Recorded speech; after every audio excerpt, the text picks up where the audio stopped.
Alrighty. Oh, that's not right. What happened here?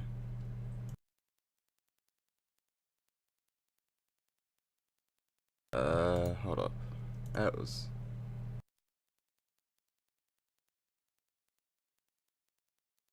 I changed the resolution, so therefore it changes the size of this. I see. 46.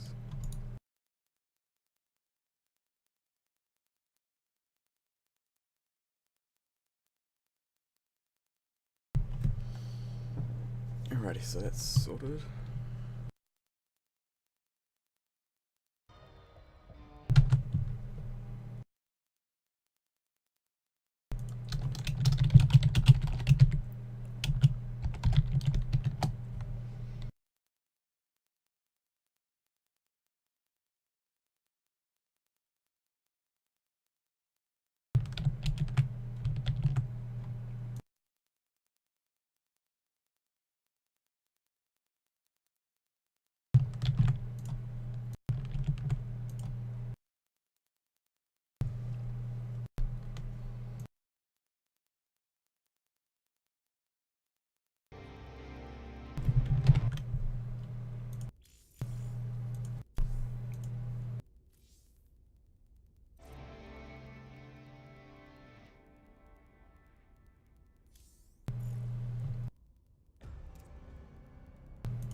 Good day and good afternoon all, and welcome to another Chobo Team League cast.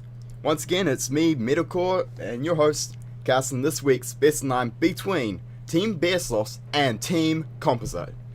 So let's just get straight on into it. We have spawning in the top side of Polar Night, which is our first map of the series, playing for Team BearSloths. Representing the orange team, we have Fohammer. Meanwhile, in the bottom side of Polar Night, playing for Team Composite, repping the yellow Zerg, we have Mr. AA. Alright, so we're getting into a best of 9 series between these two teams where they send out players across all the leagues to duke it out and see which team is the better team. Now, this is TVZ, which is a great matchup to watch, especially to start off the series on. And this is between 1 second. My bad. Hold up. That was set 1, but that's actually set 5. That's not the bronze match. Hold up. My bad. The replays. I need to double check something.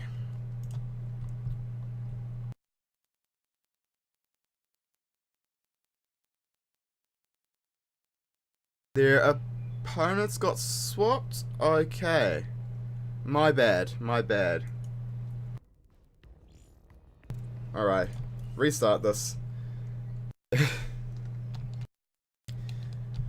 Sorry about that, guys, but it seems they actually swapped their players around and didn't register it on the chart, on the Wikipedia page, so I had no idea. Alrighty, so, where were we didn't miss much out. So, as I was saying, we have a TVZ on Polar Night. Now, Mr. A was supposed to verse Soul, but Soul got swapped out to verse playing the other silver match. So nothing wrong there, perfectly allowed. Alright, so meanwhile we don't have much going on. The Mr. AA here, he's just gonna macro. He's not gonna go for any early pull shenanigans. He's just gonna play it out standard. In the early game, it's mainly really on the Zerg player to determine if cheese is going to be thrown out or not. With the Terran, the only possible cheese we could see out is, this early in the game of course, would be the Proxy 2-Rex. However, we have not seen any SVs sitting across the map, and it's a bit late for that, so we know it's not going to be a Proxy 2-Rex. And oh, he's actually going to drone scout.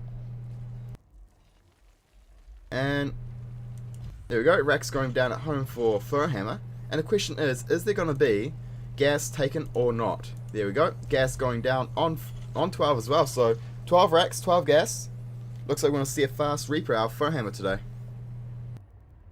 Meanwhile, the drone is going to get in here and scout about and kind of see what's going on. Meanwhile, back at base, we do have a spawning pool going down for Mr. AA. He's playing it safe and getting the pool before hatch.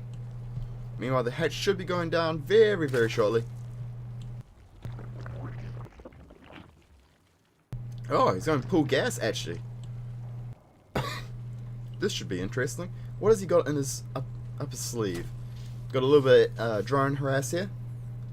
Always a real pain in the ass to deal with.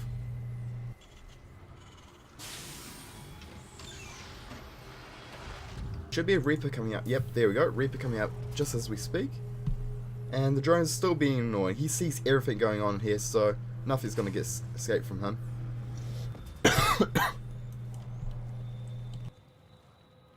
Meanwhile, we only have 2 in gas. Why is that? 2 in gas. No Zergling's been researched. A queen is on the way, and no hatchery down yet. There we go. Hatchery is going to go down now. Sweet ass. So Zerg went pull gas hatch, and our Terran player has gone 12 racks, 12 gas. There we go. Reaper's gonna clean up that pesky drone.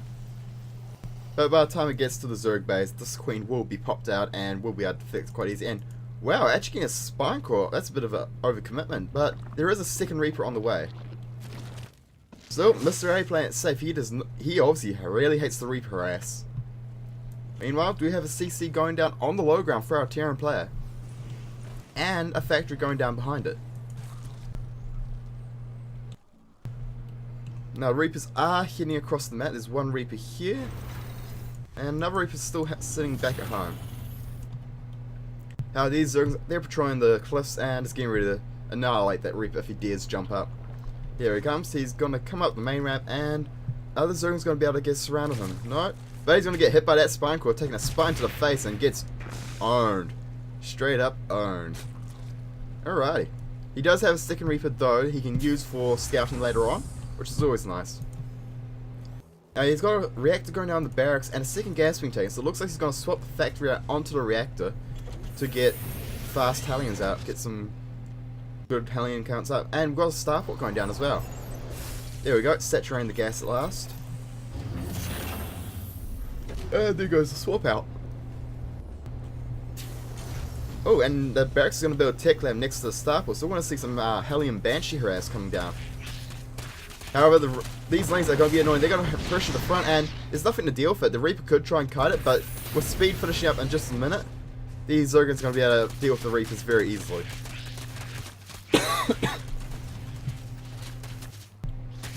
You got the Reaper trying to get some harassing the Zergs, keep the CC alive.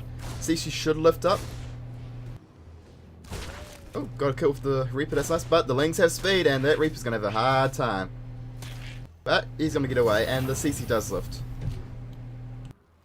Meanwhile, we do have a lot of minerals for a Foehammer. He needs to get his production underway. More Hellions on the way. Here comes the Banshee, and is there going to be Cloak as well? Here comes the Banshee, and maybe Cloak as well? Not quite. He'll get on to that in a minute. Meanwhile, we do have a Baneling Nest going down for our Zerg player, and he's just still continuing to macro up and so on and so forth. And it looks like he's going to go for a third hatch as well.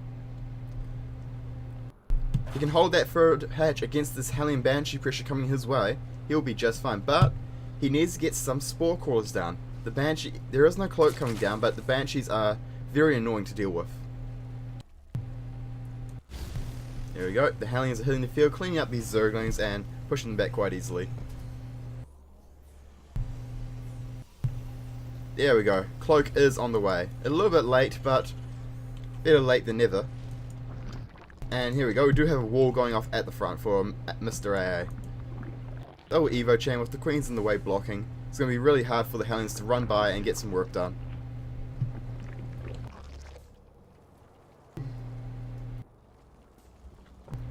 Mr. AA is actually taking a second gas and a Roach Warren at the same time. Looking to get some roaches out to really deal with these Hellions and be able to maintain his map presence.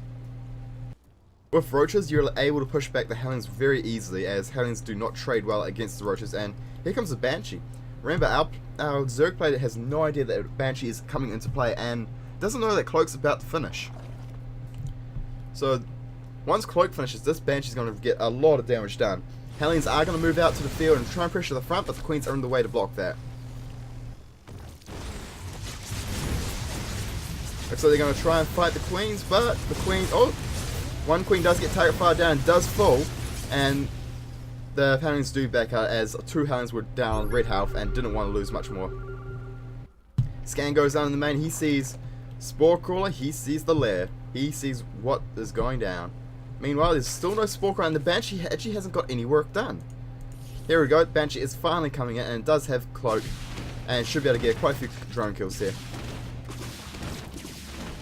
Oh, needs to focus fire the drones. Going for Queens isn't too bad, as if you kill enough Queens, you actually damage the Zerg economy quite a lot. He needs to focus fire the drones. Going for the Spore Crawler is a bit of a waste of time at this point, because once the Overseer morphs, and these Queens are going to obliterate this match, and it needs to target down the weakened Queen. The Queen on red half needs to target fire and kill it before the transfusers come into play, and the 4 Queens deal with that Banshee very quickly. If he just dealt with those 2 weakened Queens first, he might have actually been able to take that fight, but he was unable to do due to the lack of target firing. And the transfusers do go down, so these Queens are going to stay alive for quite some time to come.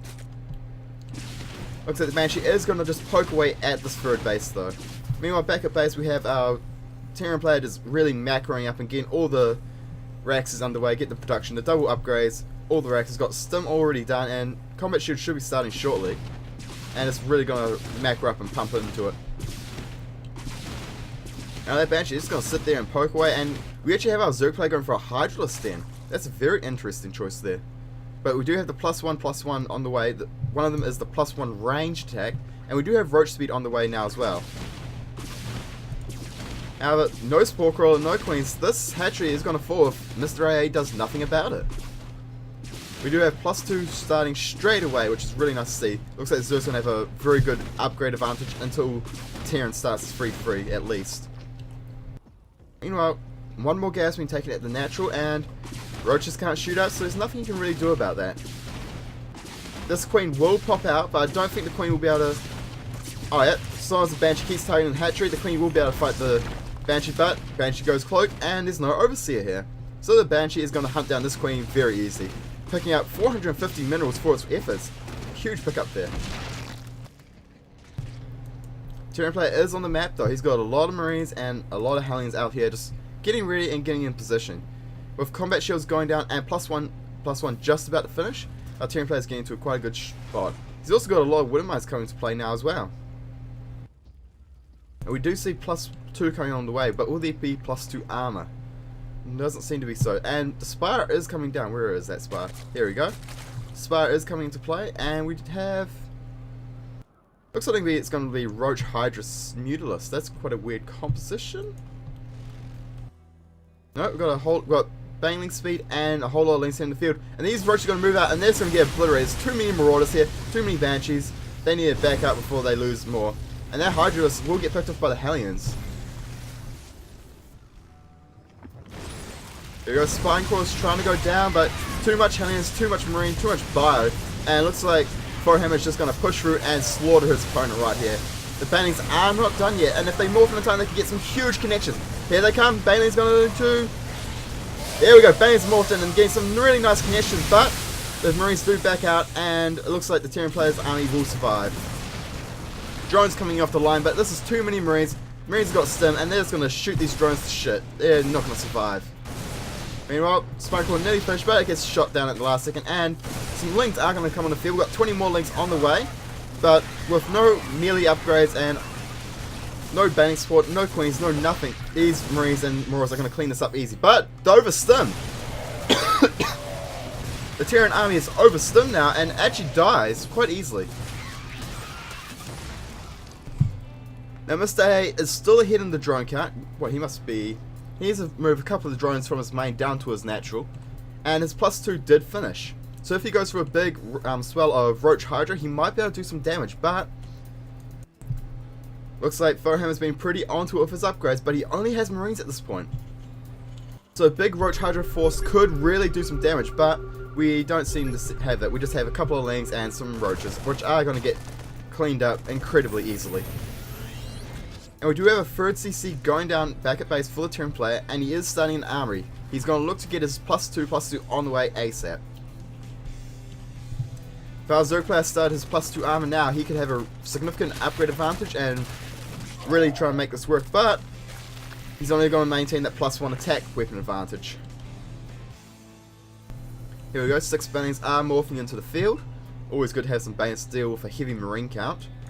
And here comes a big drop. A triple medevac drop is heading to the main. Is Mr. A going to deal with it?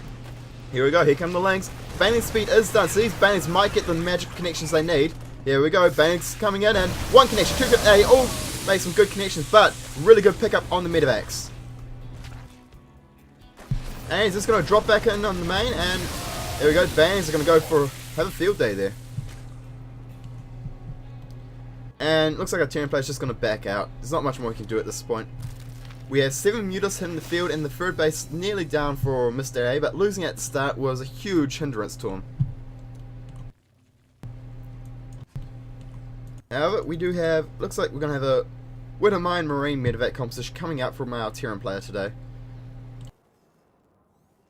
Which means the mutas will not be able to take a head-on fight at any point. They have to be doing a lot of harassment. We do have the +2/+2 on the way for our Terran player, and once that hits the field, he will have an upgrade advantage over his opponent and really be able to do some significant damage. Now, Mr. A, he's been building, he got the +2 range attack upgrade really quickly, but has not been building roaches or hydras, which means it's been a wasted upgrade. He should have been getting the +2 melee. With the melee attack, he could have used his Zerglings to really actually benefit from it and use the Zerglings to be able to take fights more cost efficiently, but with no upgrades on the Ling, if only +1 armor, they're not going to be able to fight cost efficiently. However, these mutas are going to get in and going to get some damage done, getting a couple of SCV kills, but then you back up before this Bioforce hits the field. And they're backing out of there.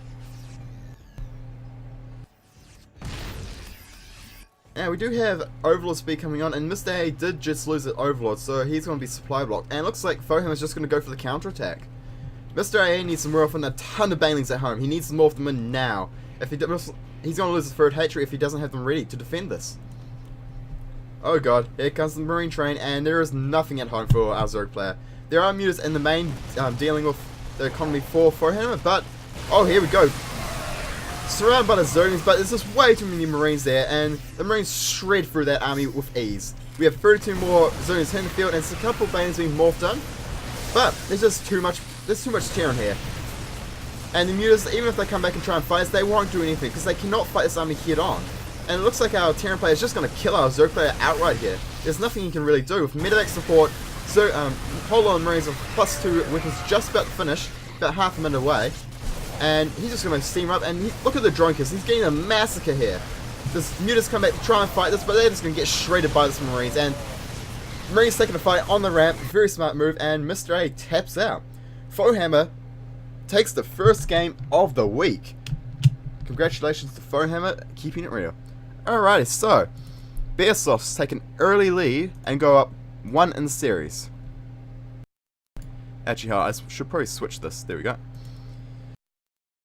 However, actually I'll move this across here.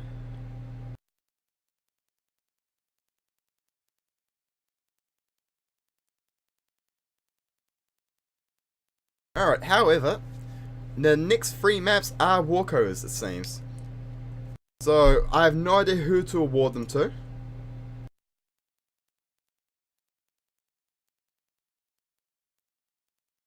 So, I'm just going to do a quick double check. I'm going to check the Liquipedia page. And there's nothing on Liquipedia. So, in the replays there did say set 4 was for BearSloths, so BearSloths get another win. However, I'm going to assume that the other 2 are for Team Composite, because I have no idea, and I like casting with it being 2-2 and nice and even. Alrighty, so that being said, let us get into our next match of the day. So we're going to skip the gold, skip the platinum, skip the diamond, so we're straight back into another silver match. So, here we are, loading it up, and this next silver match is going to be played out on Frost today. So, spawning in the top left hand corner of Frost, playing for Team BearSloths, we have Soul. And spawning in the top right hand corner, plain random, but spawning as Terran, we have Composite, Vision Kai. So, we actually have a TVT on our hands. Very nice. Now remember, Vision Kai knows he's versing a Terran, but Soul does not know what he's going up against. So Soul can't really safely commit to a tech path or a build order opening without really scouting, because he doesn't know what he's going up against. He can't really go fast Phalanx expecting it to be Zerg, because it could be Protoss or Terran. He can't go any other like race specific builds, any kind of all-ins that are specific to a race, because he doesn't know what race he's actually versing. So we'll just have to see when Soul decides to scout.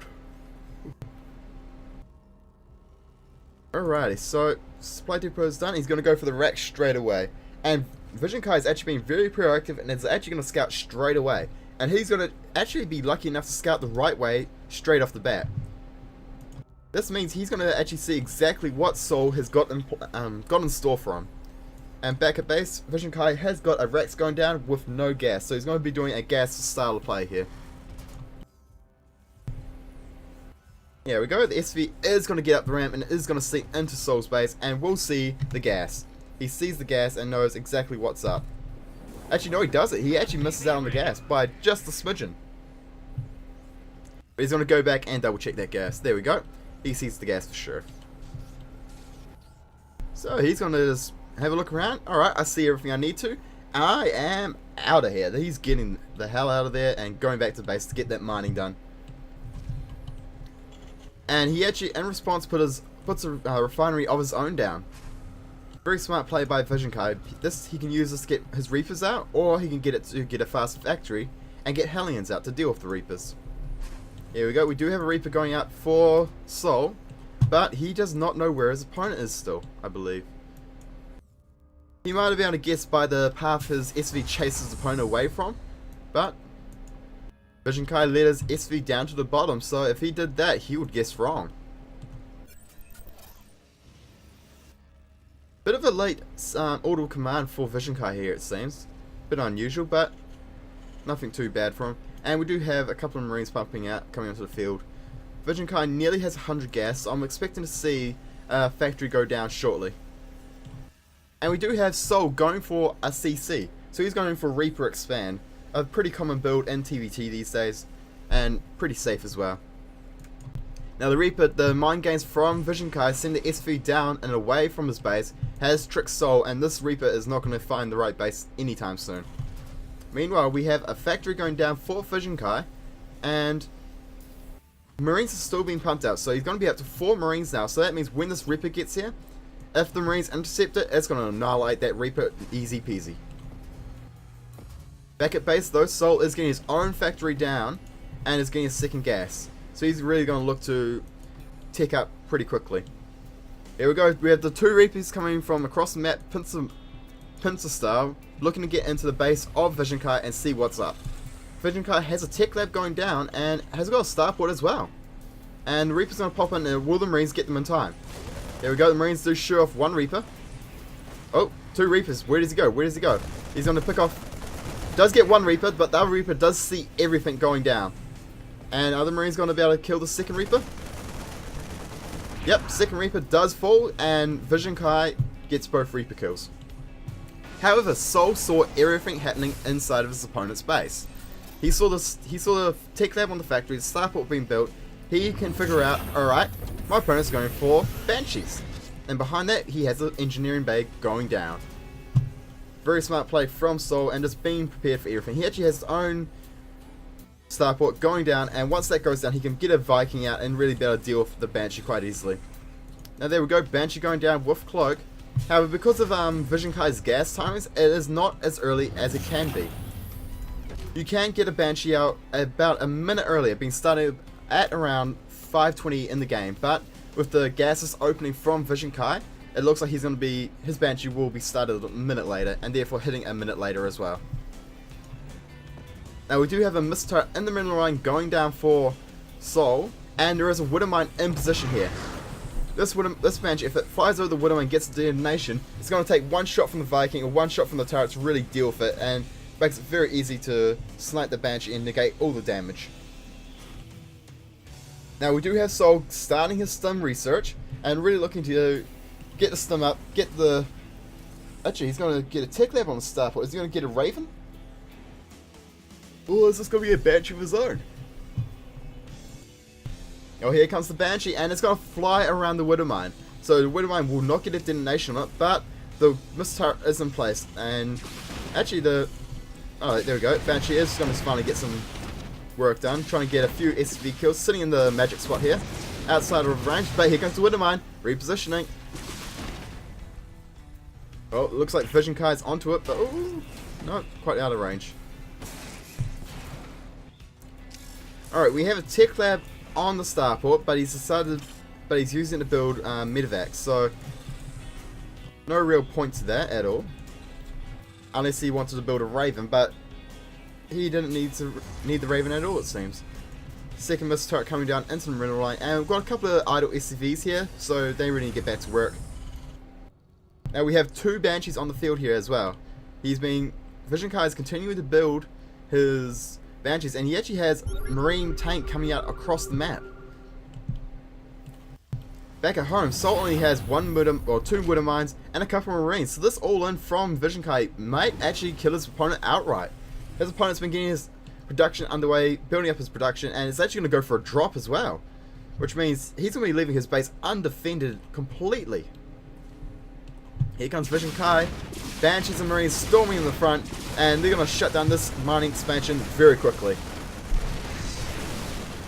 Marines, the SVs do evacuate, and this base actually gets shut down straight away. But, oh, the drop is coming home, and Sol is bringing everything back home to stay alive, and these SVs are getting shot down. Marines are charging at the front, and the tank can now spot the high ground, especially with the Banshees. And the Widowmine can get some good detonations, and all those Marines get destroyed instantly by the siege tank. Now, Vision Kai needs to be careful of this Widowmine, as these two Widowmines could get some really nice detonations on this army and really put the pain train on. Oh, here comes the pain train. Big shot from the Widowmines hitting the Marines. But, and actually scanning and taking out one Widowmine. Second Widowmine does fall. We do have a Raven to counteract the cloak from the Banshees. And the PDD turret actually going down trying to deny the tank, but the Raven does fall, and Sol calls GG. Vision Kai takes the game for Team Composite and puts them up to 3-2 in the series.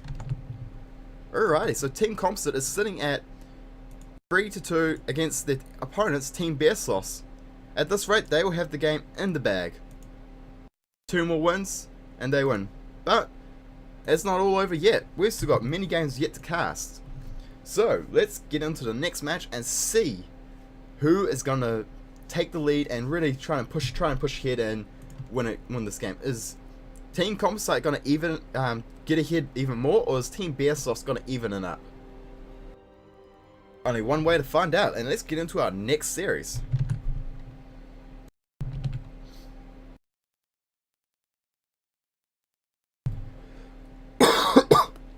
Alrighty, so we have ZVZ on Daedalus Point. So, playing for Team Composite, spawning in the bottom right hand corner, we have BearSloths.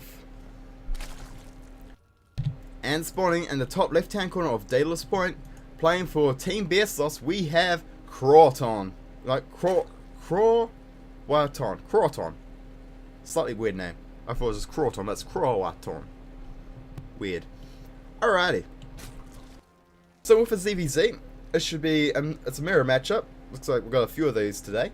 The question is, how is this going to play out? So far we don't see any early pull shenanigans, so it looks like both players are looking to play the standard.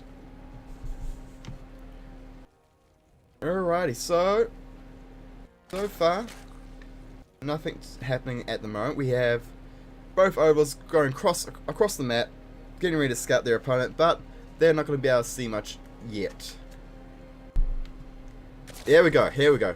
Gas coming down for Croton, and we're the pull. The pull should be following up shortly. That was a 13 gas, followed by a 12 pull.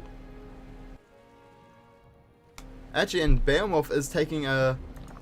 There we go, Beowulf's taking a more standard gas time of 15 gas into, I'm assuming, 15 pull.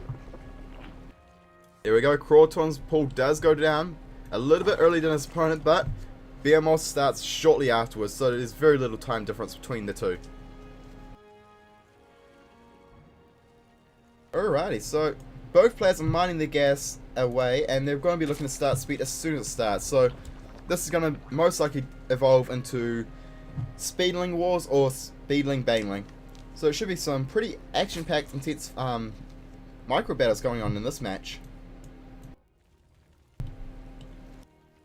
Ooh, alrighty, so Pull is going to finish up for Crawton a little bit sooner than it does finish up for Beowulf. And he's actually going to go down and take a hatchery, I believe. He's saving up the minerals, and yep, the hatchery does go down. And the same thing is happening back at home for Beowulf. Now, we have both players sitting on 100 gas, so we do have speed started for Beowulf. And is Crawton going to start speed shortly? And it looks like yes, no. No speed for Crawton. Where is that speed, Crawton? You need that speed. You have the gas for it. Well, no speed for Crawton yet, so that means Beowulf's speed is actually going to have a speed advantage for a significant amount of time. A 40-second time period where he will have speed and his opponent will not. So that gives him a window. He doesn't know that, but it does mean he does have a window available to him. Now we do have some links hitting the field, and the Baneling nest going down for Beowulf. Beowulf has left the one worker in gas, whereas Crawton's been left all free. So it looks like Beowulf is really going to go into this Zergling Baneling and really going to try and put some pressure on and get the win early on. We do have some Zerglings moving out onto the map, and the Overlord for Crawton does see this. But back at base, Crawton, there we go, Crawton's Baneling of his own is going down. However, it's going to finish a lot later than Beowulf, so Beowulf will be able to hit a time with Speedlings and Banelings and really get a lot of damage done.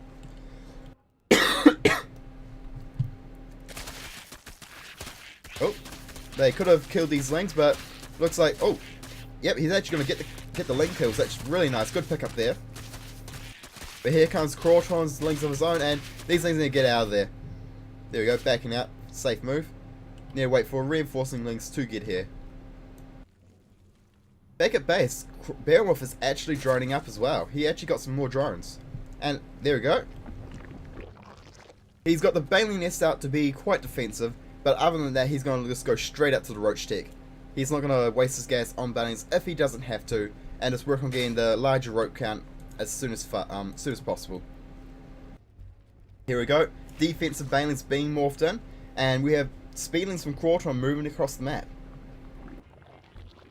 It's all going to come down to the detonations of these Banelings. If they get some good detonations, this Speedling pressure from Crawton is just going to get annihilated.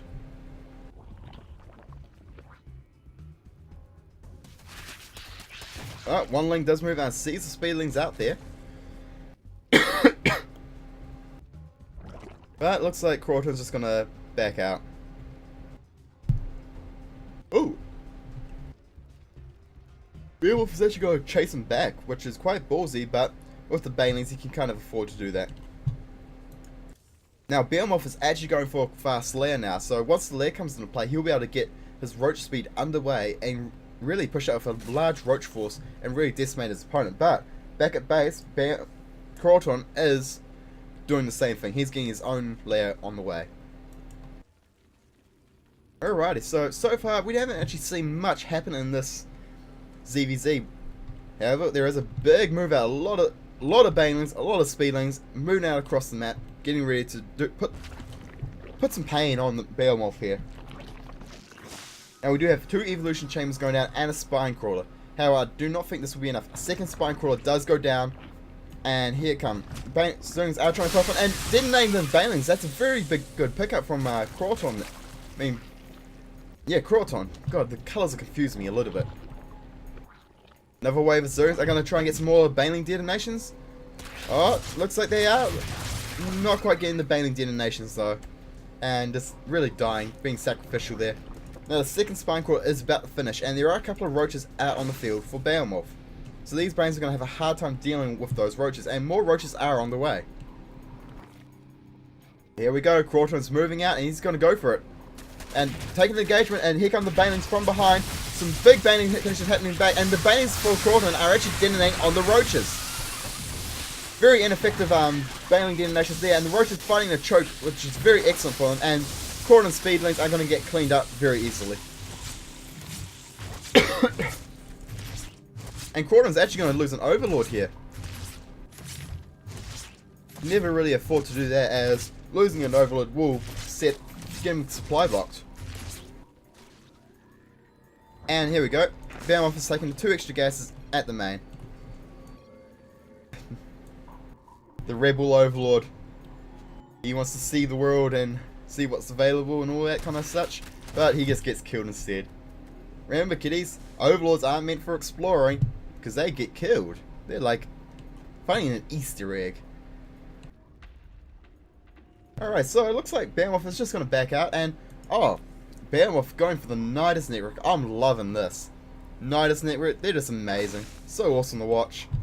And looks like I don't believe we have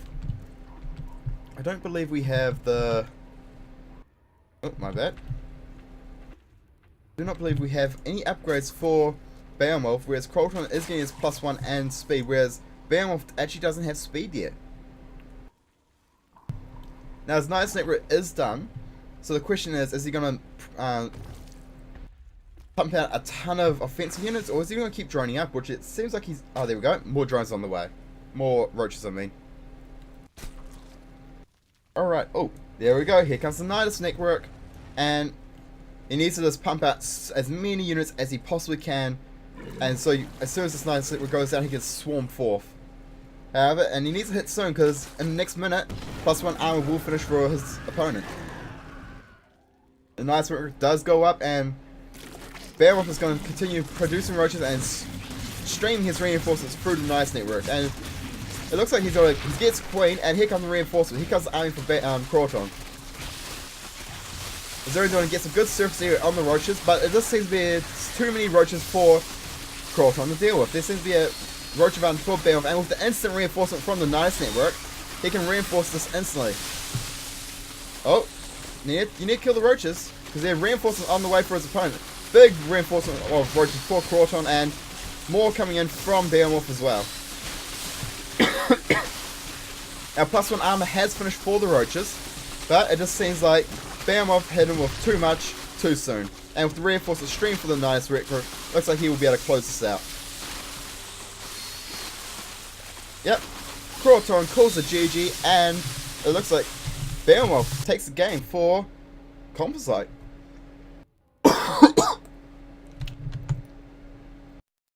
Alrighty. Team Composite is actually going up to 4-2 in this series. So, that means we have Composite 1 game away from securing the win for this week. And Team Composite, being at the bottom near the bottom of the table, are desperate for this win. So, let's not keep you guys waiting. Let's just get into the next game and see if Team Composite can close this series out, or will BearSloths fight their way back into this? Alrighty, so... Oh, sorry. Sorry about the yawns, guys. Casting at this time really is annoying for a New Zealand bloke like me. Alrighty, so we have a ZVT on Habitation Station, and this is our platinum level match, guys. So we're going to get into some high level games as the series closes out. So without ado, let me introduce the players. We have, spawning in the top right corner of Habitation Station, representing Team Composite, we have Blizzfreak.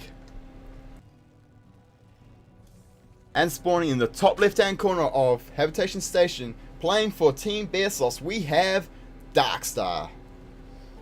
Alrighty, so So far, there is not much to talk about.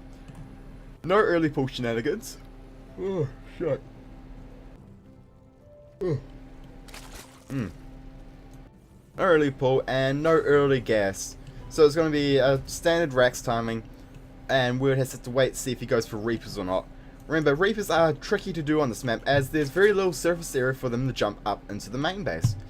Whereas stuff like Banshees are very popular as this air distance is very close, which allows them to get their Banshees into the Zerg base very quickly. Alright, so we do have the gas going down for Blitzfreak, and the Rax is going to finish up shortly, but there is a drone scout heading his way, so the drone scout is going to get in here, see, alright, Rax is here, so he's eliminated the fact that a proxy 2 Rax could happen, and now he's just going to have a look around and see, alright, gas, the Reaper is possible, or Fast Factory. Now, is the drone going to get some harassment done? Yeah, he's just going to get the hell out of there.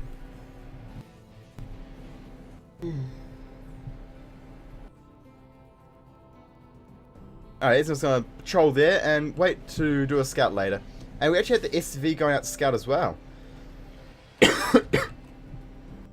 Now, with the Reaper coming out, the SCV scout is kind of not needed. You don't really need to send this out. He should just go back to mining and getting you more cash monies instead of doing this, because the Reaper's going to do all the scouting for you. Meanwhile, we do have the hatchery going down for Darkstar, and his pull is on the way as well. No gas as of yet. But SV is going to get into the base and have a look around and see what's going down, and sees no gas and sees the pull and hatch. So, pretty standard things to see from a Zerg player at this point in the game. Now, we do have a second Reaper being built. One Reaper is heading across the map as we speak, and the Queens have only just started, so this Reaper could get a lot of damage done if Darkstar is not careful with his worker control, and back at base behind us, Blitzfreak is expanding. There we go. Reaper 1 trying to get in there. Oh, a couple of drones being pulled. And Zerglings have hit the field, and a little bit of damage being dealt on the Reaper, but Reaper's got drugs, so he's just going to heal up. So as far as Reaper's concerned, drugs are good. He likes them drugs to heal up. But here we go, Zergling's going to try and deal with the Reaper, but a little bit of good micro from Blitzfreak, the Zerglings aren't going to even make a connection. But the Queens have hit the field now. One Zergling does get picked off, and a second, oh no. Now you can kill Queens with just Reaper alone, however it takes a bit of good micro to keep the Reapers alive, to pull them back when they get injured, and so on and so on. And Blitzfreak is being super greedy, he's going to go for a third CC. This is very greedy from Blizz here. However, he's got the factory behind it. He's going to switch it out onto the barracks with the reactor and really pump out Hellions very shortly. Should be getting this upgrade to an OC. Yep, there we go. And Hellions will be coming out shortly. Meanwhile, we do have 2 gases being taken for Darkstar. And with 2 Queens out on the field and 2 Queens on the main. And good creeps here, I like this. He's spreading creep inside of his own base. This is something that I think is totally underrated. Being able to spread your creep in your own base means you can hide your tech, and you can actually spot drops as soon as they hit into your base, if you didn't spot them flying towards you. Now, the question is, what is Darkstar going to do from here? We do know that Blitzfreak is actually going to go for Hellion Banshee follow-up. And he did keep his Reapers alive. So his Reaper, it will be Reaper, Hellion Banshee pressure hitting the front, and that is very hard to deal with. Now, does the Overlord see... No, the Overlord does not see the starport going down, so he needs to scout that ASAP to get Spore Cores in position to deal with this. Second gas going down for Blitzfreak, and with that gas he'll be able to forward all the nice upgrades. There we go. Banshee on the way, and Cloak, and more Hellions being pumped out. Now, this force... Oh, he's actually going to pick up a few... Get a creep tuner here. Is he going to try and get the one on high ground? Yes, he is. Very nice. Alrighty, so... Hellion Reaper does get a couple of creep tuners, which is really nice pickup for the Terran player. But Zerg is holding on, and he's actually got a nice wall off here. But there is no Spore Crawlers out, and the Banshee is going to hit the field very shortly. He's going to try and take a third base down, but with the Hellion Reaper at the front, that drone is going to get denied. Oh, it's going to make it. It's going for the home run, and does not make it. So close, yet so far. Now, we should have the Banshee hitting the field. The Banshee is flying across to the main, and is going to get a lot of damage done. There is no lair as well. No lair, no spores. There is nothing out for Darkstar. And this Banshee has been spotted now. So there should be some spores going down very shortly. No spores whatsoever. Blitzfreak really needs to try and go for this while he can, but Roaches against Hellions are going to be very effective, and the Queen's here to back it up means the Banshee won't be able to pick them off as easily. It needs to use his cloak ASAP. Banshee needs to cloak and just sit over the army of the Zerg and just poke away at it, but it doesn't seem to be doing that. And we do have more Banshees coming out on the way. Continued Banshee production, and we have a second factory and a third factory. Blitzfreak is going to be a boss, and he's going to go mech. Blitzfreak meching it happen. Meanwhile, we have Darkstar finally getting a lair, and he's got +1/+1 on the way. Melee upgrade and armor carapace has just finished up. With the third hatchery also going down very shortly as well. Oh, nice Widow Line connection there. Remember, he does have cloak, and there he is going to use it, and he's going to try and pick up a couple of queens here. Actually gets a creep tune as well, which is always a nice pickup. He should be going for the queens at this point. Poking away at this hatchery won't do much with the Banshees, unless... Oh, it looks like he's going to go for it. He actually might pick it up, because Darkstar's not going to go for it. And where's Darkstar's detection? There's no detection here, and he's going to clean up the Hellions, and the Banshees are going to continue to poke away on the hatchery. But the Hellions will fall, and Darkstar with no detection is not going to be able to save his hatchery. And the Banshees are now going to target fire the Queens, and one Banshee does run out of cloak, and a third Banshee is on the way. And finally we had the Overseer out on the field, and one Queen does go down, and these Banshees should be able to pick up another Queen kill. Oh, there we go. Second Queen does go down, and it's going to poke away at these Roaches. Now we do have Roach speed. We have +2 armor and +1 range attack coming down, and the Widowmines do deal on the Roaches, getting some nice damage done, but these Banshees are going to sit back at home and just keep denying this third base. Meanwhile, we have 3 tanks out on the field and a couple of Widowmines in a nice position here to defend.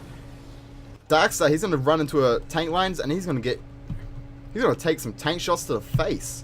It's not going to be very nice for him, that's for sure. And a 4cc coming down from Blitzfreak. Super macro orientated style here from him. But he needs to siege up this extra siege tank and be ready to deal with these Roaches. And there we go, Roaches are going to taking some pot shots. Too many tanks out on the field, and these Roaches are just going to get obliterated. Now, if you see, by seeing that, he might be able to piece together. Well, he sees all the factories, so he knows it's mech, and he just needs to have the right response in place, ready to go. Here we go. The Roaches are going to try and deny this third base, but it's a tank on the high ground, a tank on the low ground, which is going to make it very difficult, and a good Widowmine connection there from one of the Widowmines. Second Widowmine does get a good connection there as well, and the tanks are just going to keep obliterating these Roaches from afar. The Roaches have got around and found the sweet spot, and made the CC lift. We have a macro hatch going down, and a 4th hatchery at the gold going down for a Zerg player. A very nice response to mech, along with +2 range attack, +2 armor, and a spire going down. And actually muscular augments from the Hydralisks going down. So we're going to have some Roach Hydra play coming out, I'd say.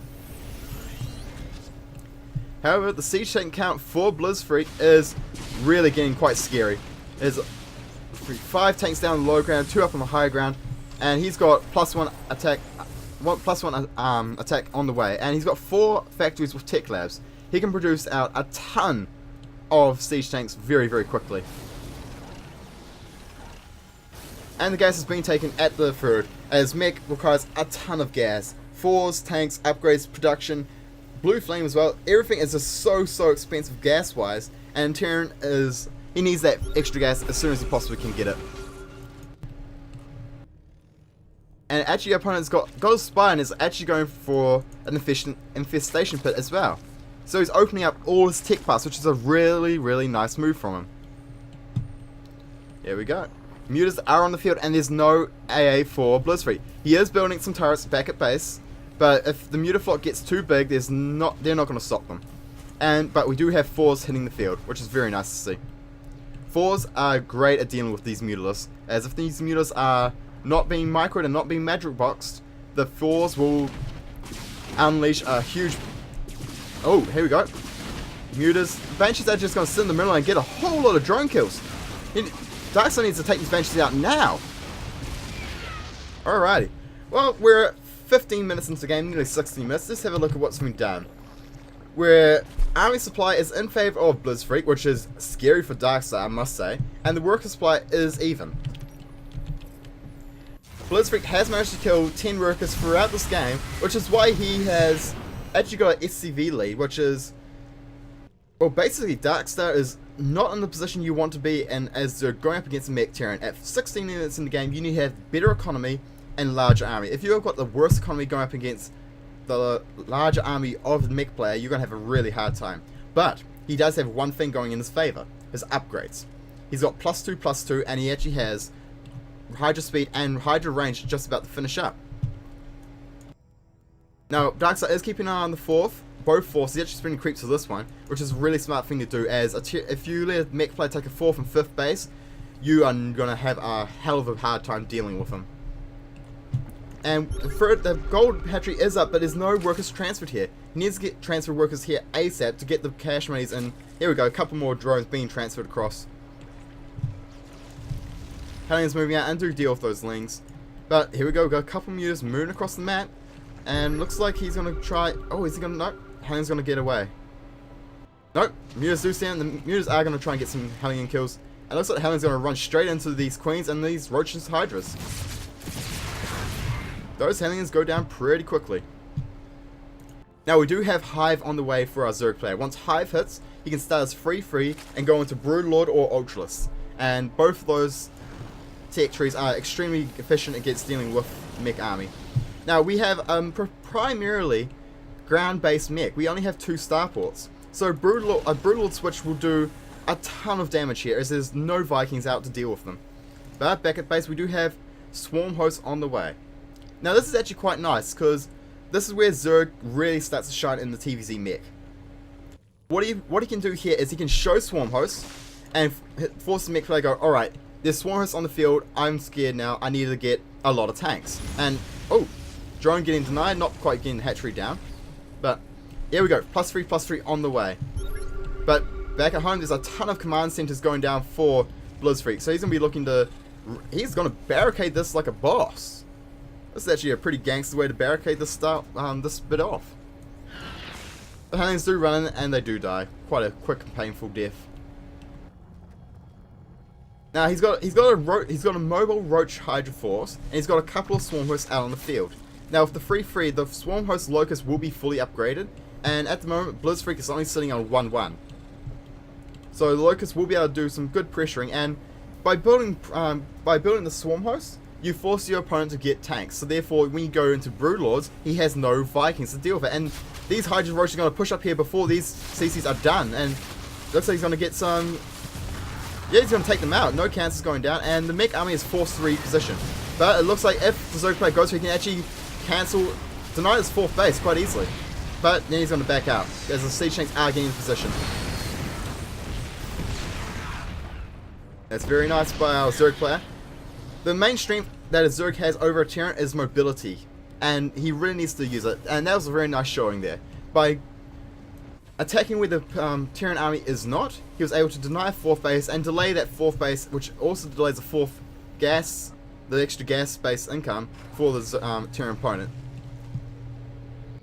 Meanwhile, back at base, we have a lot of Hydras coming in, but Hydra Roach against this many tanks with no Vipers is not the right choice, and Darkstar's maxed out, so he's sitting on a big army that is not very cost efficient, and these mutas are going to run into the 4s, and one muta does go down, but these swarm hosts need to burrow and start getting some harassment done.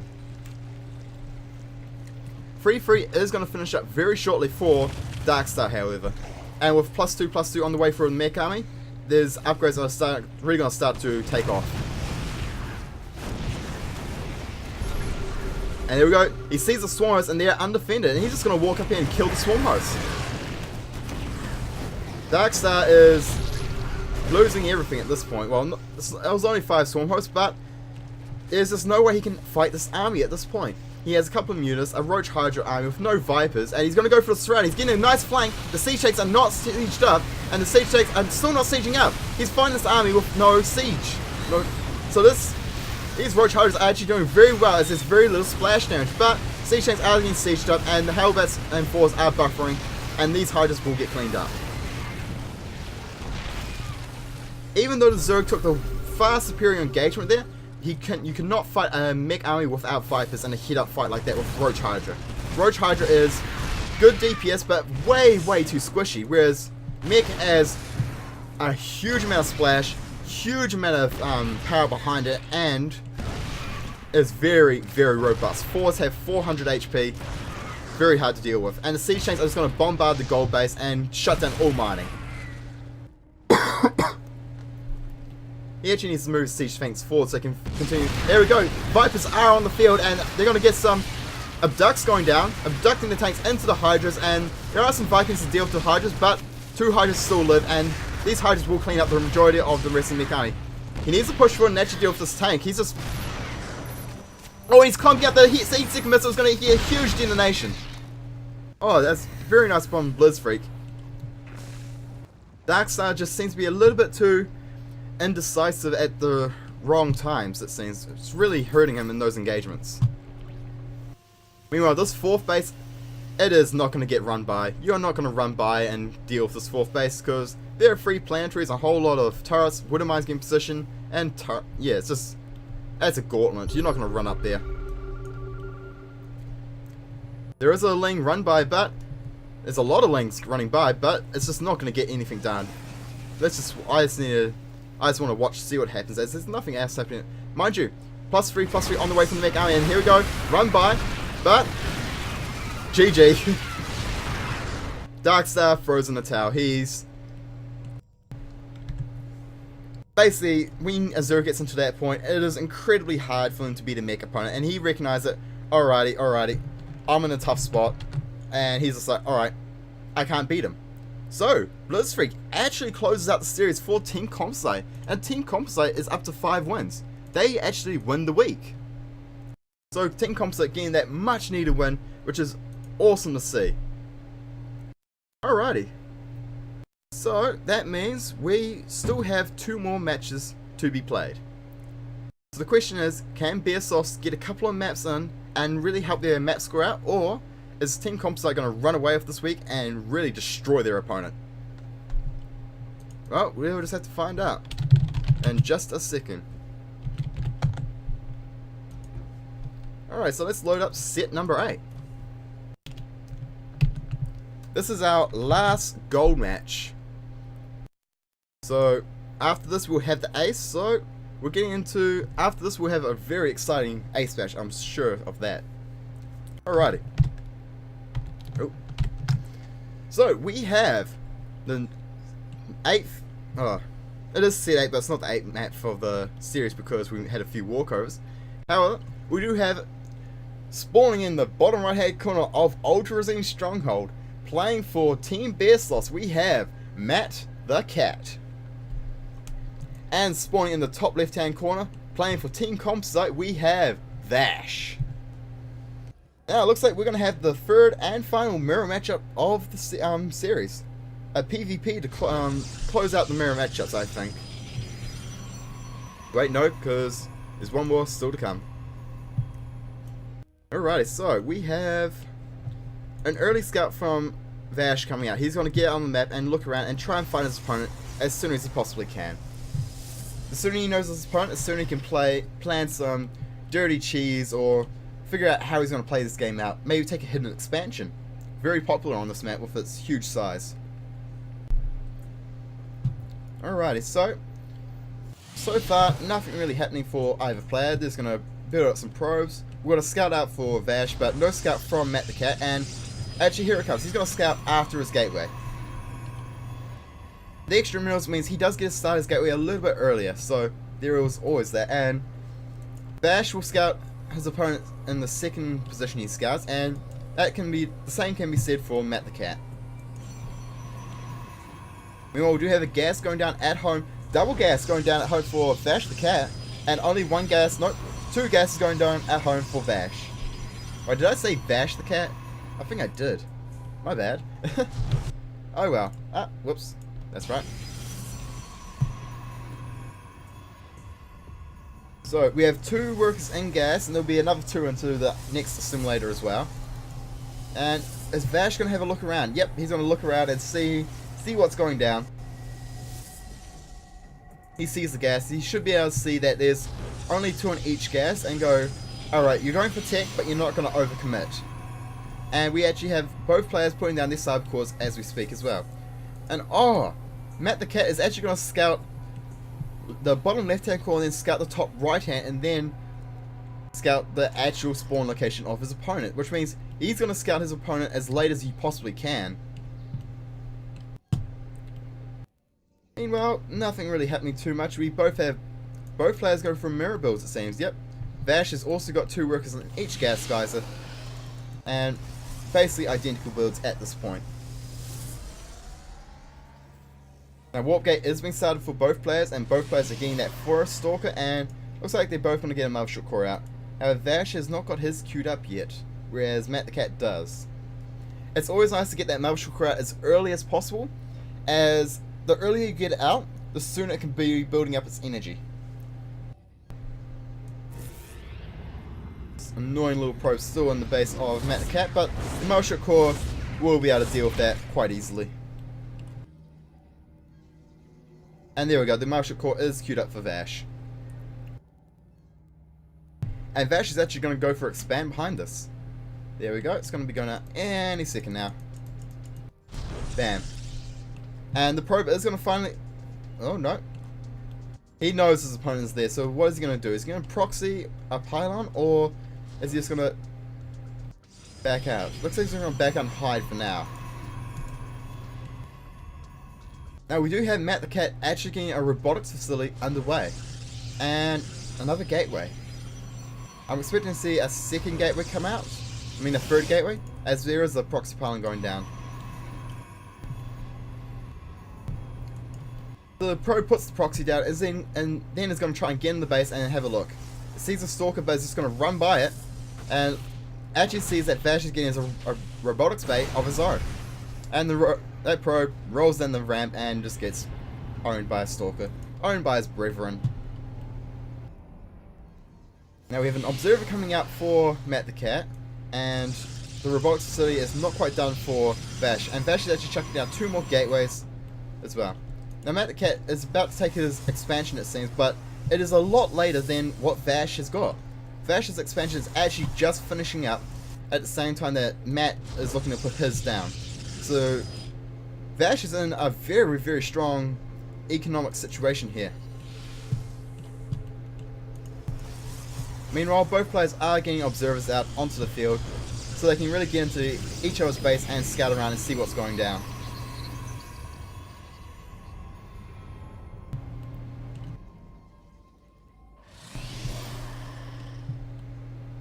Alrighty, so we have not much really happening. Oh, Matt Cat's actually getting a forge. That's really good to see, as faster forge means he can start his upgrade sooner and get an upgrade advantage, which is really significant in a PvP. But Vash is not going to be left behind and starts his own forge shortly after, and it's taking one of the gases as natural, and there we go, it's taking a second as we speak. And we have the observers moving across the map, and they're already going to scout, see what's going on in each other's bases. Now, this observer will see the timing, see this base is already up, and must be able to figure out, alright, so my opponent expanded before I did. Alright, so how am I going to play out from this point? And we have... There we go, robotics facility coming down for Vash. He's going to be looking to get into that Colossus tech as soon as he can. And Matt the Cat sees that. We do have a couple of models coming out from Matt the Cat, but no robotics bay as of yet. And he's about nearly halfway done through his +1, where Vash is only just starting his +1 now. Alrighty, so both players are just going to sit back and macro up, it seems. This might be a long one, guys.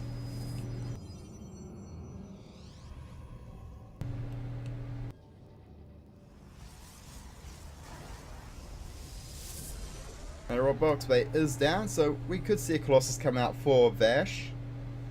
So it looks like he's just going to let some mortal finish though.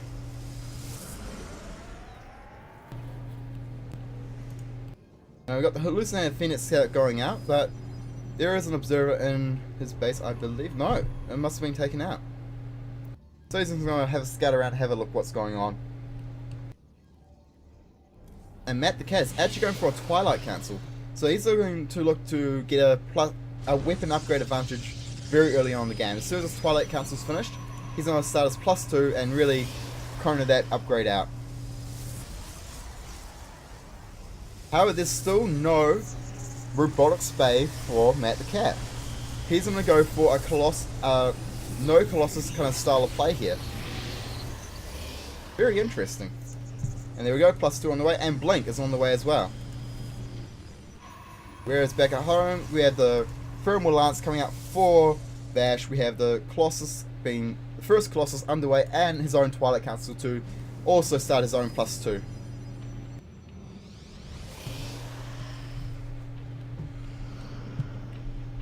Alright, so both players are going to sit on 2 base. No player is going to look to take an extra base at this point in time.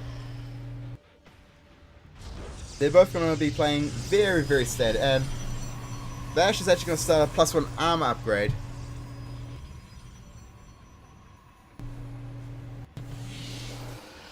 So Vash is on +1 and Matt is on +1 as well, but Matt's going for +2, whereas Vash is going for +1 armor.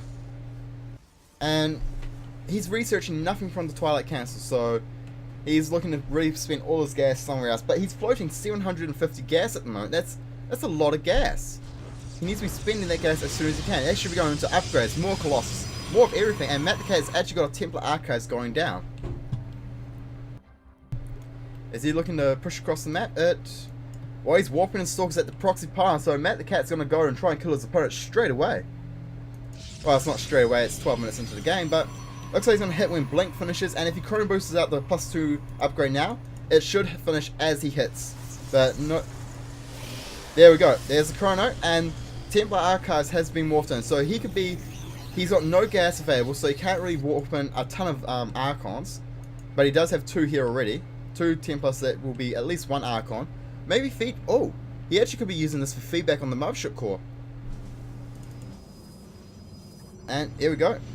Nope, we're going to have Archons. So we have 2 Archons on the field, 3 Immortals, and a whole lot of Stalkers and Zealots. Alright, so we have... I'm sorry about the cough, guys. Vash trying to take a 3rd base, and we have 1 Immortal versus 5 Immortals, 2 Colossus versus no Colossus, but Matt does have Archons on the field, and 15 Stalkers to 7 Stalkers. Matt the Cat's army is a lot larger at this point, and he's just going to go in, he's pushing into the 3rd base. That first Archon does go down oh no, that's a hallucination. The Stalkers blink onto the Colossus. The Stalkers are actually going to try and fight the Colossus down. 1 Colossus does fall, the Time Warp does go down, these Colossus aren't going anywhere, but the Immortals are sitting at the back, not doing the damage they need to do. The Archon is taking a lot of damage. The Immortal 4 Vash does fall, and this Colossus is nearly dead. The Immortals are chasing it down, and the Colossus does fall down. There's 4 Immortals here for Matt the Cat. It looks like Matt the Cat is just going to kill his opponent with just sheer brute force of these Immortals. We do have a Zealot warping in, and another Colossus is out on the field, but these Immortals will just terrify the Colossus, and bam, that Colossus is just going to get destroyed. There's just too much army here for Matt the Cat. Matt the Cat is just going to be pushing through, and the Immortals are terrifying the Nexus, and it's going to take out this planetary Nexus, and it's actually going to unpower the gateways and the robotics facility. These 2 Colossus they are about to finish will not be finishing anytime soon, and more Stalkers are going to be warping in. The Nexus does go down, and these immortals are going to town on Vash's base.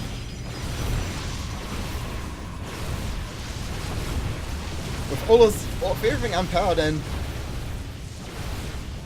yep, Vash calls GG, and Matt Cat is continuing his undefeated streak in the Gold League.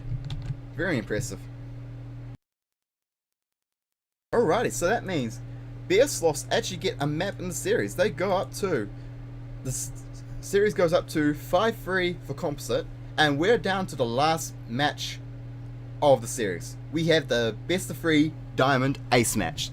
So, this is going to be a very, very good match coming up. So let's load it up for you guys straight away. Wonder what map is the first map. I didn't actually check that. Oh, and that kind of rhymed. Alrighty, so we have. Hold up. Oh, yeah, hiccup.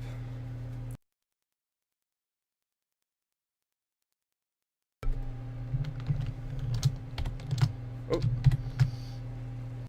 Alrighty, so we have a best of 3 Diamond Ace match, and it's going to be another mirror matchup. It's going to be a ZVZ. So, spawning in the top right hand corner of Habitation Station, playing for Team BearSloths, we have Kitty. And then in the top left hand corner, representing Team Composite, their ace player, we have Flubs. Alrighty, well, neither team is. Both of these players being kind of rebellious and not deciding to wear the team colours, but that's just how they go.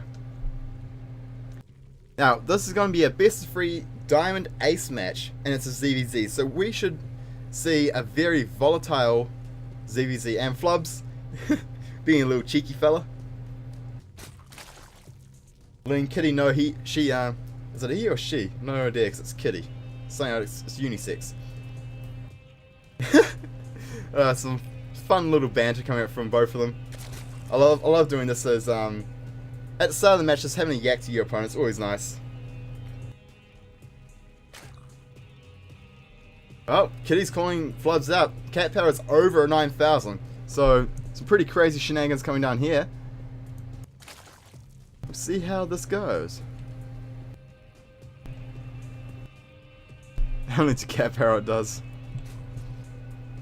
Alright, so we have Hatch First from Kitty versus Hatch First from Flubs. Sacrificial Pact. Alrighty, so how is this match going to play out? Are we going to see a long macro game, which is very unusual to see for a ZVZ, or is there going to be some quick fire matches where it's going to be quite quick to see who's going to win this match? Only way to find out is to continue to watch and see what happens. Now, both players do have their spawning pools going down, and Kitty going for the gas now. Is Flubs going to get his own gas? No gas from Flubs. So we have gas from Kitty, but no gas from Flubs. So looks like Kitty will be looking to put the aggression on early with some speedling or baneling pressure. However, remember, in a series like this, if you go for gas, it means you can't drone up as hard. So if you go for gas, you have to get damage done. As if you don't actually get damage done, you're going to be behind in the economy, as you spent less time mining minerals, meaning you had less time building more and more drones. There we go. Transfer from Flubs down to this natural. And looks like Flubs is, both players are getting their queens out. Getting the girls out, you know. Meanwhile, and Kitty did transfer a couple of workers, but it needs to transfer a few more. Seems Kitty's, oh, no, sorry, that's Kitty who got the transfer, and Flubs is doing, needs to transfer. He's just going to rally them all down. Got them confused there for a second. And Kitty is going to start the speed straight away, as soon as they got 100 gas, and actually leaves the workers in gas. So, we're going to see fast Roach, fast Baneling, or fast Slayer. So, Kitty's going to really commit to a fast tech approach. Meanwhile, back at base, Flubs is droning up. More and more drones. And a couple of lanes are going to get in for Flubs and have a look around. And if they get up here and see the gas, that's a good tell for Flubs, especially the fact that over 100 gas has been mined. Alrighty, so there we go. The Ling will get out, and Kitty does start the baneling nest, but is the Zergling going to see it? Not quite yet. Zergling can run back here and try and scout again, but might die and not see the baneling nest.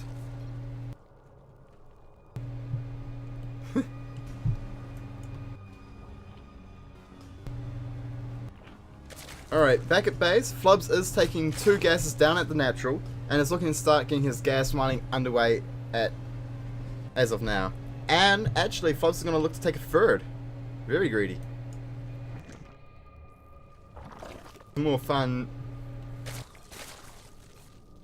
Okay. Oh god. Some fun banter between the two players, both being a little bit silly. Now we have Kitty building a lot of speedlings at the moment. 16 on the way and already a ton on the field, and they're going to move out, and Flubs is going to see this. Flubs sees these speedlings moving out, so he's got to be ready. He's got the wall off at the main, with 2 queens at the ramp, but this third base is going to be undefended. There's no way he can defend this third base. And here we go, the baneling's being morphed in front of under the watchful eye of Flubs' overlords. But nothing really do too much. Flubs, Kitty is going to go here and deny Flubs' third though. And oh, look at this. Roach Roaring, Evolution Chamber, a ton of buildings going down, a lot of walling off coming down from Flubs here, and he's just going to try and hold on, and the banelings shred those 2 queens, but there's still 1 queen left, and there's still a full wall off. Now it looks like these zones will actually be able to wear this queen down. The queen does go down, and the spine crawler goes down just in time, but the Zergling's just able to out DPS it, and the Kitty's Zerglings will run through and get into the drone line. This is not looking good for Flubs, as these zones are getting a ton of drone kills, and there's nothing out on the field. There's 14 roaches on the way for Flubs, but it might be a little too late, and 4th queen will fall. Flubs has lost all his queen. He has very little production, but here we go. The roaches do spawn, and they will be able to try and keep the drones alive for now. But we just have more and more Zerglings streaming across the map for Kitty. Kitty is just going to be unrelenting here and just overwhelm the Zerg opponent from Flubs. And it just seems to be too many Zerglings. There's Zerglings getting great surface area on these roaches, getting a nice surround, and taking them out. These roaches, 2 of them are on red health. 1 roach does go down, the 2nd roach will fall shortly, and then that 3rd roach at the back is going to fall instantly because it's on such low health. And Evolution Chamber going down, opening up this wall, meaning no wall, more drones falling, and just no production for Flubs. He can't inject lava, so he can't build enough roaches to really deal with these Zerglings. They're going to keep streaming in. Nice little positioning there, positioning it in between the gas guys, really trying to minimize the surface area the Zerglings can get on it.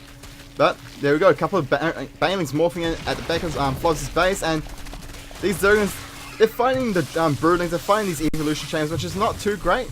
But here we go, Kitty's morphing in a ton of banelings, and these are going to go straight for the mineral line. Oh, this is going to, here comes the pain train. And oh, Flubs is pulling his drones, and oh, Kitty was very close to getting a detonation there. Come on, detonate. Oh, and Flubs is actually going to get split off. Splits, oh, Kitty just missed getting an awesome detonation, but failed to do so, and that roach is going to eat those banelings for breakfast. Meanwhile, we have a ton of Zerglings still streaming across the map, and more buildings going down at the front for Flubs. He's really, actually, the wall's not complete, and the Zerglings are going to stream in.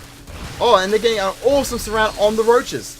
Great moves by Kitty, and they're actually going to run up, snipe this queen again, and try and get a few, actually going to fight the drones. The drones are fighting the Zerglings. It's not what you want to do. There we go, Zerglings getting the surround on the queen. Actually, no, they're going to get surrounded on the roaches instead. Take out these roaches, get them all killed, and then the queen is going to fall shortly after.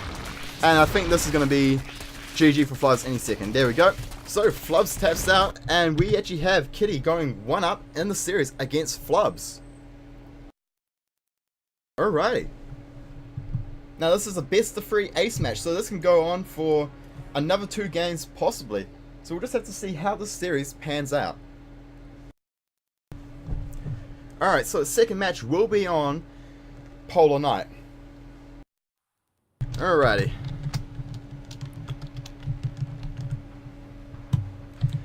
So, going one up in the series, we have spawning the bottom side of Polar Night playing for Team BearSloths. We have the one, the only, the Kitty.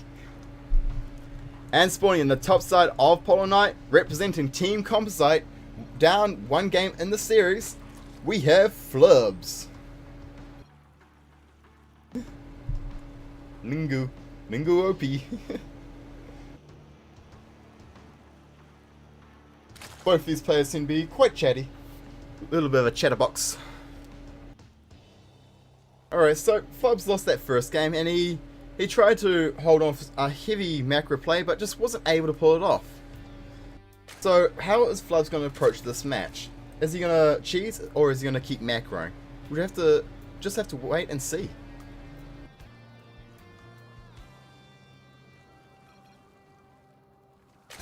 Flubs misread it. He thought it was just going to be a light pressure, but it was a committed speedling.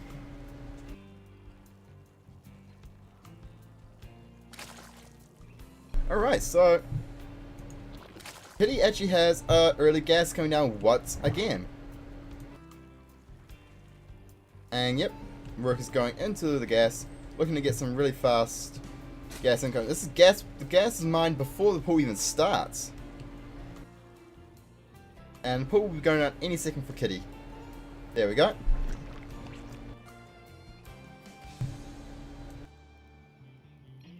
Flubs is sticking to what he knows best, and that is macro hatching. Well, macroing. Hatch first, all the way for the win. Alrighty, so Flubs does have his pool going down back at base, but Kitty is getting a really fast gas. And still mining gas, even though the spawning pool, Kitty has enough for the speed once the spawning pool finishes. So we should see some more, most likely going to be some kind of baneling pressure, I would say, from Kitty this game.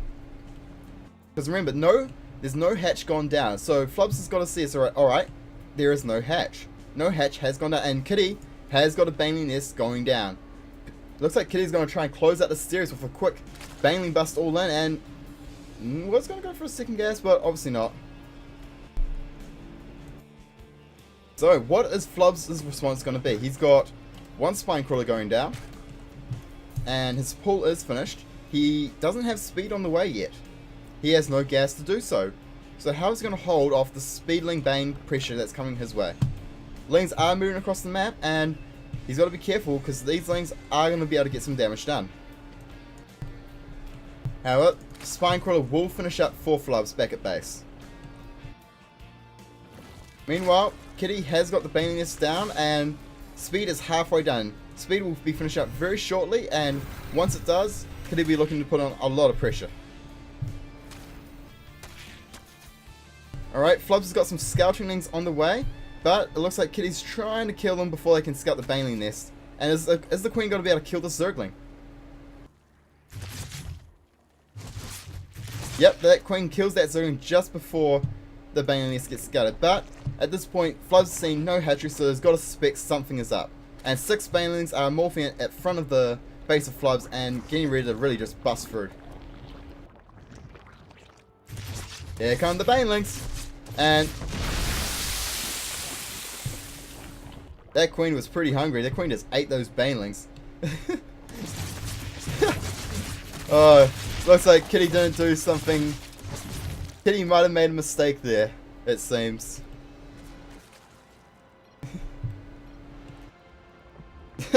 Kitty wasn't even paying attention. The queen. Oh god. Kitty just asking Flubs what the hell just happened because Kitty was not paying attention. Oh, and Kitty went for,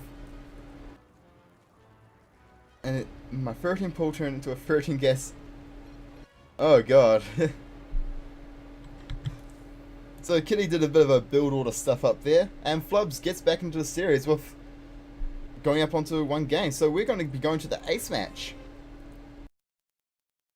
Alrighty. So we have the ace match between these two players, last match of the series, with both players being one game up in the series, and this is on Frost. Alrighty, so spawning in the bottom left hand corner of Frost, playing for Team BearSloths, we have the one, the only, the Kitty. I like these players are amazing. I need to cast these two more often. They're hilarious. And just oh, Kitty. Even if Kitty does not win this series, Kitty gets bonus points for being awesome, and Flubs also gets bonus points for being awesome. Too bad we can't add that to map score because they deserve it. Alrighty, so spawning in the bottom right hand corner of Frost, playing for Team Composite, we have Flubs. Now he has a chance. Oh god, these two players are hilarious. It's bloody awesome. Alrighty, so we're just to see what Kitty and Flubs decide to do. It is Frost, so I'm expecting to see both players go for hatch first, because going pool first really relies on them scouting with their overlords where their opponents spawned. And if you don't scout them in time, you're not really able to use those lanes, which is a real pain. And yep, Flubs is going for the expand, and Kitty's going for the expand. Pretty standard macro base opening for both of these players here. Question is going to be, is it going to be gas taken for either player anytime soon? There we go. Pool is going down for Flubs, and Kitty has no pull. There we go. Pull for Kitty going down now. A little bit later.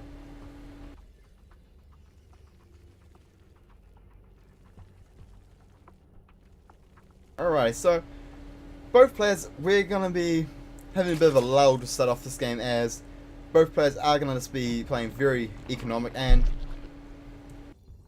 looks like Kitty actually sent the overlord out in the right side of the map straight away. So lucky scout for Kitty, and we'll see that yes, it is a hatch first opening, and Kitty's actually got his gas on the way straight away, whereas Flubs is still going for a gasless opening.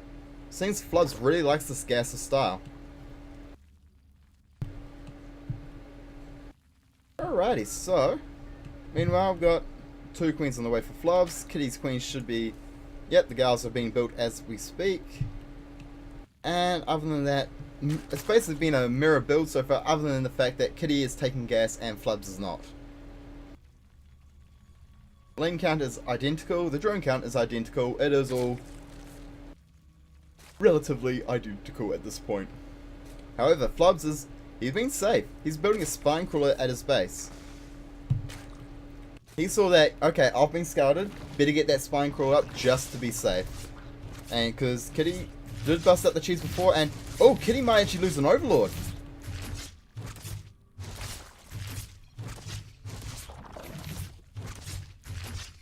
That's a huge pickup for Flubs this early in the game, getting overlord killed, but Kitty is onto it and does not get supply blocked from it. And the Link tries to run up and just gets poked in the face by a spine crawler. Flubs' Link still trying to get into Kitty's base, but don't see, and Kitty actually cancels the spine crawler. Interesting. Kitty's speed is on the way now as well. Nerfzerg and the ZVZ. Now, we do have speed on the way and more gas being mined. So the Baneling Nest is going to go down, and it looks like Kitty's going to commit to oh, another overlord does go down. Kitty is once again supply blocked and needs to build an overlord. So Flops has actually done quite well. He's got 2 overlord kills straight away. A little bit of a sloppy overlord control from Kitty, but it happens. It happens even to the best of them. So due to the overlord kills being happening by Flubs, Kitty is actually falling behind in the supply, and actually needs to build a few more overlords because Kitty is close to being supply blocked again. Now Flubs actually has a roach horn going down back at home. So it looks like Flubs, he's got the full wall off, the double queen blocking it. If Kitty commits to this baneling bust style, it's going to be very difficult to be able to bust through the Roach one and the Evo Chambers and the Queens. And there we go, 28 lings are on the map being produced. And where are Flub's Overlords? He's got one here and one here. So he will see the Zerglings stream across the map when they come out. But Flubs has got +1 armor and +1 range tech on the way. So he's going to be looking to go to that Roach tech straight away. And here we go. There's a ton of Zerglings streaming across the map. And Flubs has got Overlords everywhere, so he'll be able to see their progress. Here they come. Now Flubs has been actually spreading his creep over to his third base, which is quite a nice move. But the Zerglings are going to come here, and there are one spine core and a lot of evolution chambers up. And actually just morphing in the Bane. A lot of Bane is getting morphed in here. But Flubs has a lot of Roaches on the way. He has, how many out? He has 7 Roaches out already, and more joining the. He's raising numbers constantly. But Kitty is swarming a ton of lings, 32 in production, and there we go. Oh, the transfusion from Flubs, but Kitty does manage to break through just, but the Roaches and evolution chamber behind it mean that Flubs still can maintain a full wall off. And one of the evolution chambers was researching +1 Carapace, so Kitty accidentally denied the +1 upgrade. But there is a ton of Roaches out for Flubs at this point. So what is Kitty going to do? Kitty is massing up a ton of lings. There we go, the lings are going to get a nice wrap around the Roaches. There's a lings getting maximum surface area, but is there enough lings to kill the Roaches? The Roaches are killing a lot of lings, but the Roaches are starting to fall. And the Roaches are going to die one by one, and it just seems there might be too many lings to be killed by this many Roaches. So the Roaches do get cleaned up, and there is a full wall off again at the front. So Kitty's just going to back up, and here come the Banelings. Meanwhile, Flubs is building 20 lings back in his own base, and Kitty has 20 more lings of his own on the way. And very nifty, building the creep up here to spread the creep and really connect it all up. Here comes the Bane Bust. Oh, they're gonna go for the side there. Oh, nearly killing the Queen there, and just not able to really break through. Flubs' walls have been amazing this game. He's just keeping his walls up, and Kitty is having a real tough time being able to break through with the Zerglings. Flubs, you are a boss when it comes to walling. Now, these Roaches do have +1, and +2 has been started, and +1 armor is just about to finish, which means these Zerglings will be able to survive a shot from Banelings. Kitty's got a macro hatch going down, so this looks like Kitty is just going to commit to constant, non-stop aggression. Kitty is just going to be relentless here. As Kitty is actually sitting on a lot of minerals at the moment, so Kitty needs the extra hatchery to be able to really spend the money. Alright, Flubs had to cancel that so his Roaches could get out on the field, but once again that Roach count has got quite nice and high. And +1 armor has finished, which means these Zerglings are going to have a hard time dealing with these Roaches. Instead of doing 5 damage, they're only going to do 3. But we do have more Banelings being morphed in, but there's just so many Roaches at this point. I think Kitty needs to really back up and really take a breather and maybe wait for like +1 to finish up, or I actually just don't know. Actually, Kitty is taking the third base behind us, so that is good. Looks like Kitty's just going to keep pressuring until he's got an economic advantage to really catch up in the game. And Kitty's lair is just about to finish, so is it going to be muted, or I want to see something else from Kitty this game. Now there is a changing in Kitty's base for Flubs, so he can see a lot of stuff happening, and we don't have any upgrades for Kitty yet.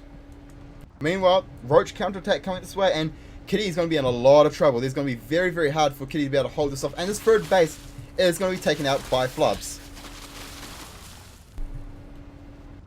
Where's he going? No, looks like, and Kitty's just going to do the masterstroke move of counterattacking with all these Zerglings, forcing Flubs to come back, and actually going to pick up a ton of Roaches out of position. Oh, very good move by Kitty here, and by keeping Flubs defensive, it's just giving keeping Kitty alive and allowing Kitty to stay in the game for as long as possible. However, +2 range attack did just finish up for these roaches, and the roaches look like they're going to try to move in, and there's a lot of spine crawlers going down for Kitty, and Kitty's zones are coming back to try and defend, but the roaches, there's no full wolf, so the roaches just run past it. The roaches of course are into the main, and the spine crawlers are getting a lot of damage done, and the zone's actually going to be trying to keep this thread alive, but it's not able to. Oh, this is going to be close. Kitty might be able to hold. There's a lot of roaches in the main with +2 armor, +2 attack, and +1 armor. And the roaches are getting into the mineral line. This is not good for Kitty. Kitty needs to abandon the drones.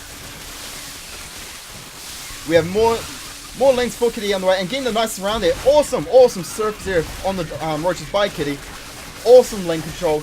Kitty is very proficient with things. But with the 2-1 upgrades on the roaches, it's just too much for Kitty to really deal with. And the drones have to evacuate. The third hatchery for Kitty did go down, and there's just not enough links on the field. And once again, there are these roaches going to move in, but the spine crawler will stop them from reinforcing. And here we go, big swell of lanes coming up for Kitty, and Kitty just needs to clean up these roaches as soon as possible so he can get back to mining on his main. And these roaches, they're just too cost efficient. This is, wow. Floods has just been really excellent control with his roaches, positioning him excellently behind the mineral line, making sure Kitty cannot get the surface area required for the lings to really deal with the roaches. And it looks like Kitty is going to concede defeat. Looks like the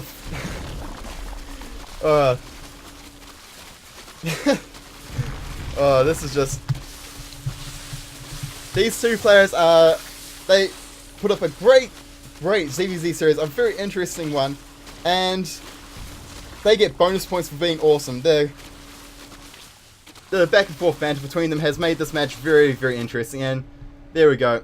Kitty has left the game, and Flubs takes the series, which actually puts Team Composite to take the week at 6-3. So Team Composite take their second win in the CTL, 6-3 against a very highly ranked, well, top 6 team, BearSloths. So very exciting cast there. Composite pulled out the guns, and yes, it's a bit of a shame that there were 3 walkovers in the series, so only 6 games did get played, but still, the games that were played were really cool to watch. So once again, props to both of these teams for putting on a great series, and once again, I'll be casting next week. Not sure who I'm casting, but you'll be able to catch me then. And in the meantime, I'll catch you guys later.